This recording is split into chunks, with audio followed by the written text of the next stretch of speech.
Alright everyone, we are here with War 9 versus Made in Brazil. BG1 has the Global Protect, and I will be taking in Void, Human Torch, and Quake. I am assigned boss duty. It is a Mojo boss, so I will be taking it again with Human Torch in the pre-fight. My path assignments are Path 8 in Section 1, and a middle mini, and then Path 1 in Section 2, and then the Rage mini, and then our boss. Alright, Path 8 of Section 1 here. We are going to 1 hour boost, and because I have a Rage mini on Boss Island this time, I'm actually going to use several 1 hour boosts instead of the usual 6 hour boost. So Golk here on the first node, super easy, just Quake and Shake. I do drop the heavy enough to give him a bar of power this fight though, and I did some weird thing where I threw a hit, and I actually don't know why. I thought my thumb was down for charging heavy. I guess I picked it up quick enough for her to punch him, but you'll see here near the end it's not a big deal, and Aftershock's about to hit. So oh yeah, and then I triggered Protect. I forgot one of the heavies triggered Protect. So it's gonna slow down the fight just a little bit, but still no worry. And there it is, I tapped him and down he goes. So just a few pots.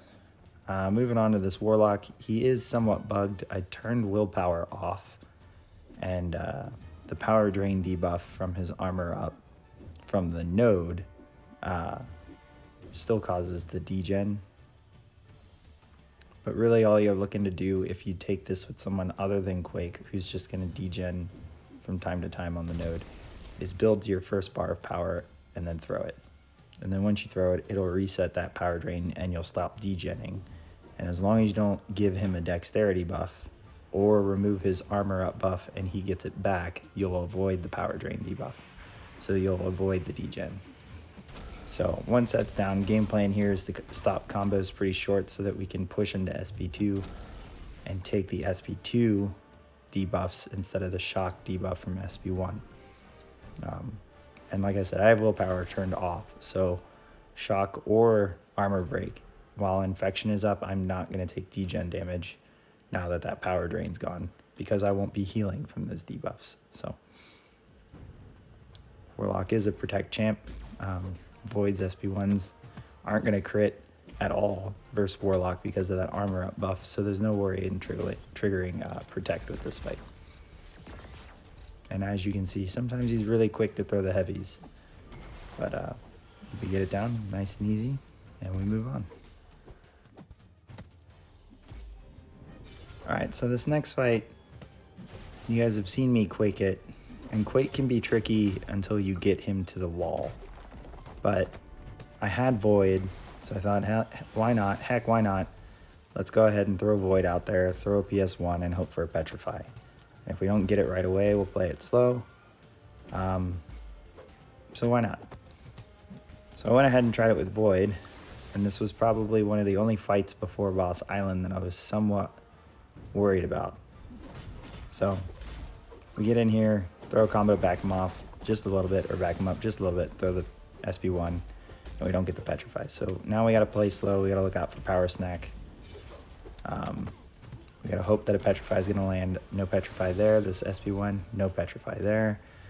So it's looking like it's gonna be till the end. He's almost at 2 bars of power. I triggered Dexterity, which triggered Power Snack, and this guy had max MD, so it almost put him to SP3. So now I'm trying to evade without triggering Dex and trying to bait his SP2 so that I can block it or dodge it. And I'm getting close to the wall, and thankfully he threw it.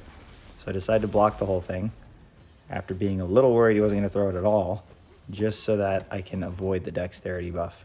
But we do have a Petrify on, so now we can be a little more aggressive, which is good. Now we can work ourselves off the wall. So I have that shock debuff on me. That is a worry when the Dexterity buff gets shrugged with Power Snack, that I will end up with a shock debuff, which means I'm going to end all my combos with a light and back off immediately so that I don't get caught by a heavy. And you'll see there the first debuff after Fear of the Void isn't a Petrify, the second isn't a Petrify. So we're not really benefiting from the Void Doom matchup here, where Petrify is going to prevent his aura after SP1 and therefore prevent the shocking when my buff gets nullified.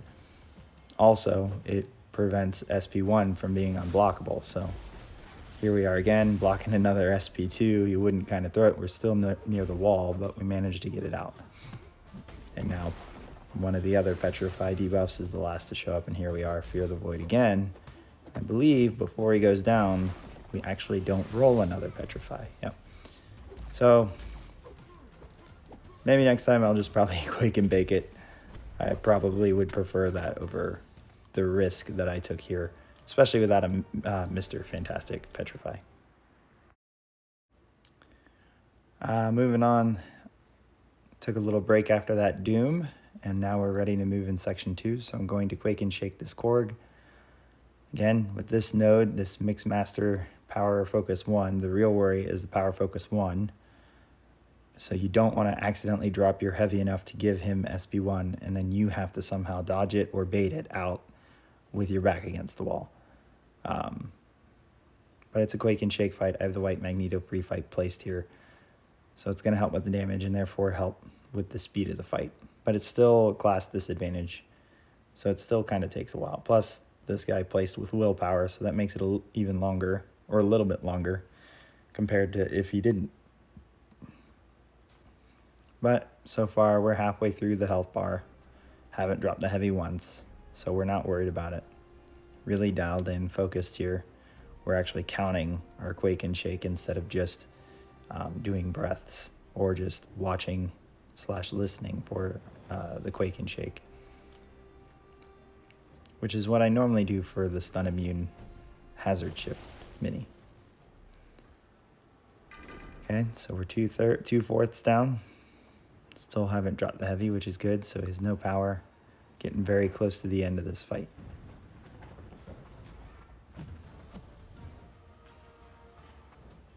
You see it's not preventing all the prowess, so that's another issue if you drop a heavy. And I tried to end it early there, knowing that I wouldn't drop a heavy, and he's down. So easy peasy. Moving on to this Manthing. Gonna Quake and Bake him so that there's zero risk of MD or his spores coming into play, so the poison. And it's only a rank 2, so it goes a lot faster than the other places I usually see a rank 3 Manthing, because the health pool is going to be a lot smaller, and we have class advantage, so we got more attack for this. Halfway through, and we're not even at a minute. Quake and Bake is going well.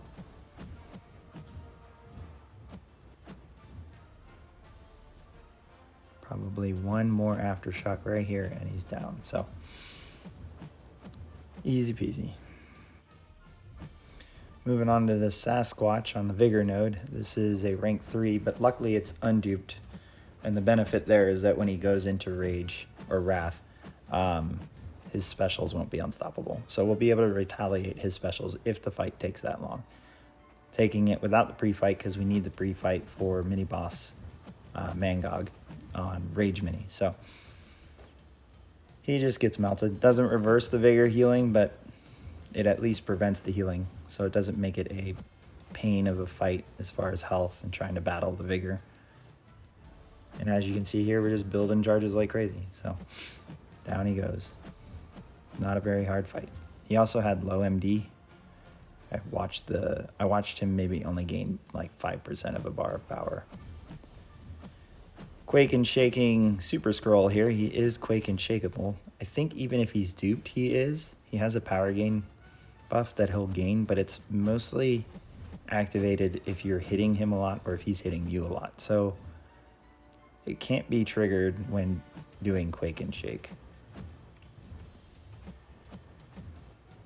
I believe it's because of his Cosmic Overload buff.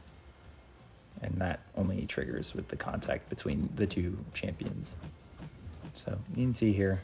Plus he was a rank 2, so health pool is smaller. And that's the last aftershock. Okay, moving on to another Void fight.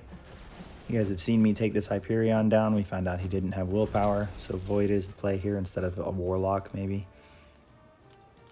Again, it's on strike counter, so we're going to stick with that combo rotation of heavy, medium, light, medium, light, throw SP1. And this will be Void's last fight. So if something goes south as far as taking an SP3 or some hits, it's okay. Because we're not going to waste pots on Void trying to heal him. So we got the first two debuffs, Petrify.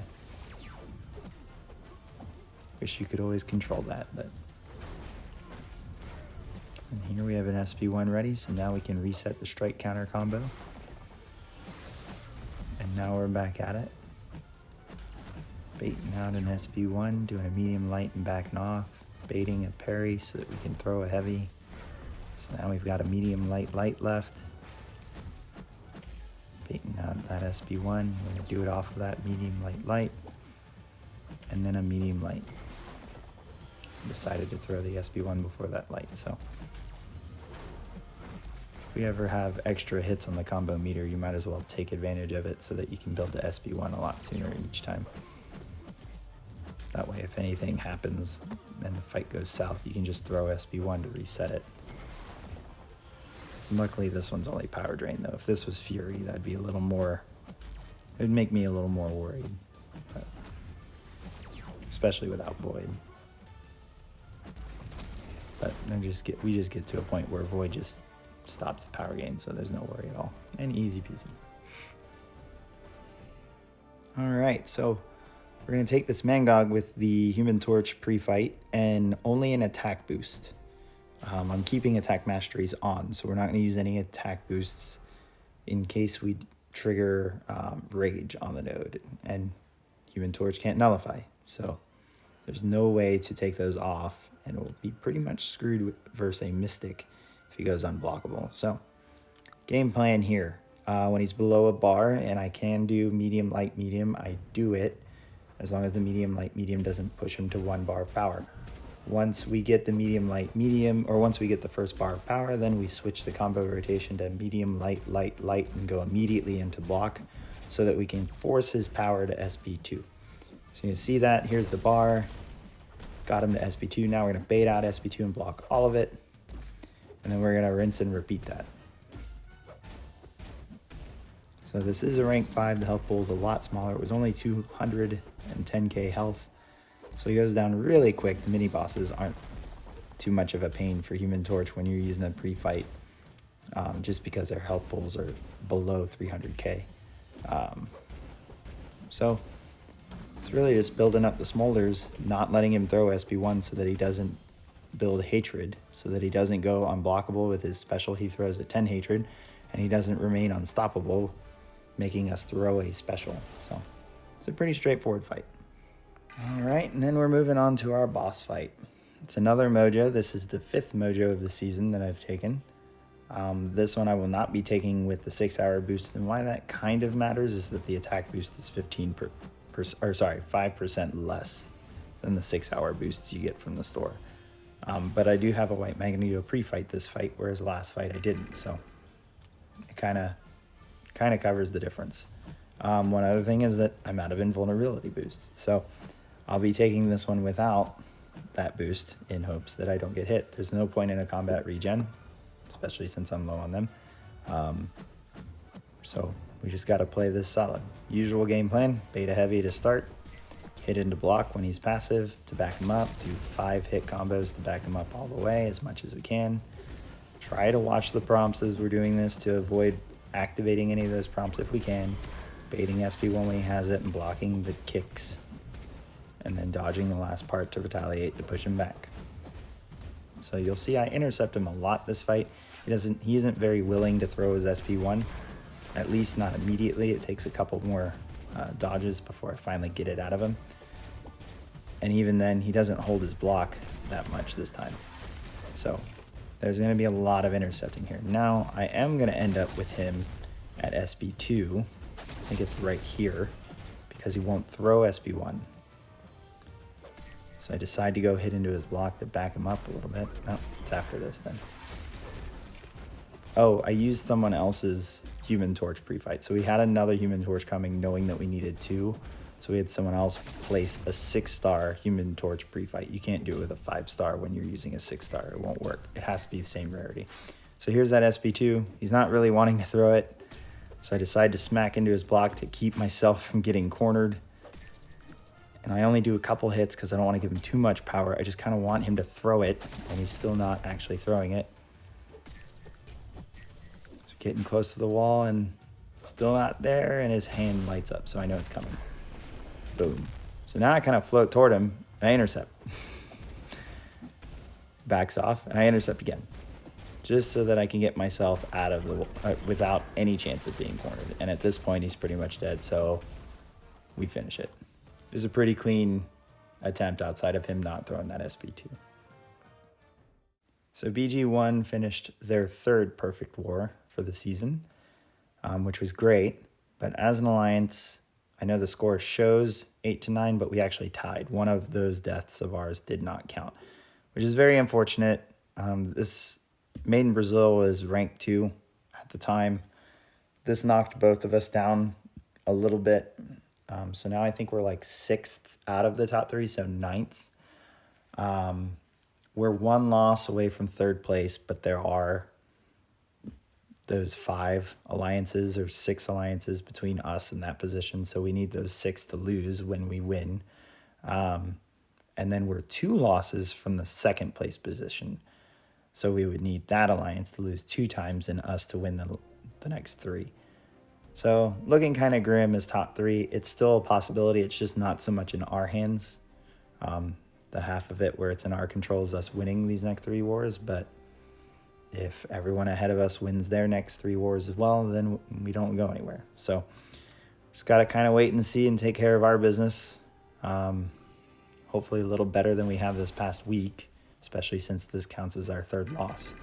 So it was a little heartbreaking, but hey, it's part of the competition. So thanks for stopping by and watching. Go ahead and follow me on Instagram, on Twitter, and hit subscribe to keep your ear out for the next one.